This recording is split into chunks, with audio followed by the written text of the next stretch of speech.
I think the one thing that you definitely remember was fourth down when you realized they came out in the shotgun and it looked like they were going to throw the football. The play that Aaron made on third down, he felt like he was going to make an impact on fourth down too, and for him to close it out the way he did was pretty special. Coach, Melissa Thomas here for Florida National News right here. All right. You mentioned obviously the team having something bigger than themselves. Is it something that is uniform across everybody on the team, that they all agree on one thing, or do they each have something that is significant to them that's bigger than themselves? Yeah, that's a great question. I think what I had meant by that was, people wanted to win a championship, do something special, for the other people that they love and care about. That it was such a selfless team. In a lot of instances, we're all kind of innately selfish, but I thought this was the most selfless group I've ever been a part of. They played for one another, they trusted each other, and I think they picked each other up through good and bad, and that's what I felt like, made us so special. Sean, good morning. Congratulations. Thank you. Federico Olvera from Damepola, Mexico City. Coach, did you or your defensive coordinator tell you anything to your front seven, because the most of the sacks were in the second half? Did you say anything in the halftime? Yeah, I wish I could take the credit. Raheem Morris and Eric Henderson do such a great job, and really I thought we got some more opportunities. Our defense played outstanding in the second half. With some of the things that we weren't able to do offensively, I thought they kept us in the game. Thought it was incredible what they did on the sudden change after the turnover, but the pressure that we were able to get defensively was a huge credit to Raheem Morris, those guys up front. I thought our coverage on the back end was tight, made Joe hold it a little bit longer, and you got to give those guys a lot of credit. To be able to get 7 sacks was instrumental for us winning that game. Hey, Coach. What's up, Nick? I can't see you. I'm right over here to your left. Okay.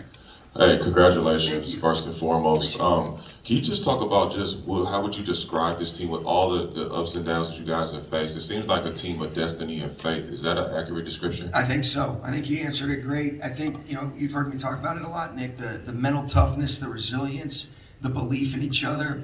It's such a powerful thing. Even in pro sports, everybody loves feeling believed in, and I think this team, like I mentioned, Cooper epitomizes what's right about it. Just the selflessness, the humility, and then the clutch production when we had to have it. It's unbelievable. Sean, over here to your right. You heard. Have you had the opportunity to speak with your grandfather, and what does it feel like to join your family's Super Bowl legacy? Yeah, really special, Gary. I did.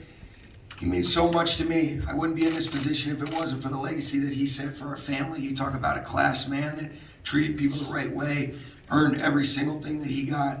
I'm just so grateful for him, Gary, and it was pretty special. And to be able to, I want to be able to give him a ring. He's got 5, and I've mentioned to you before, he gave 3 of those away to his 3 sons, and to be able to, know that he is so instrumental in me being able to even get a chance to coach in the NFL and be a coach. It's pretty special. Hey, Coach. Cameron Pugh here, Los Angeles News Observer, straight ahead. Yep. Hey, I want to ask you, this last night didn't happen just yesterday or over the last 2 weeks. You've been at this journey for a couple of years now. So how does this feel finally getting to the mountaintop? And then along the way, you brought along a lot of coaches and teams around the league are kind of looking at you as putting you on a pedestal as a good coach who knows what's going on and bringing a lot of young talent into the game. How did that feel to you now, becoming a champion, a Super Bowl championship coach, and then having teams model their game and their success after what you've done? Yeah, I think the first thing is I've been surrounded by great people. Number one, when you get around great players, great coaches that are all committed and working in the same direction, pulling that rope in the same direction, good things can happen. And I think each team is a new team every single year, but when you have the right foundational pieces like Cooper, like Whitworth, you had a player like Stafford, you have Aaron Donald in place, the list goes on and on.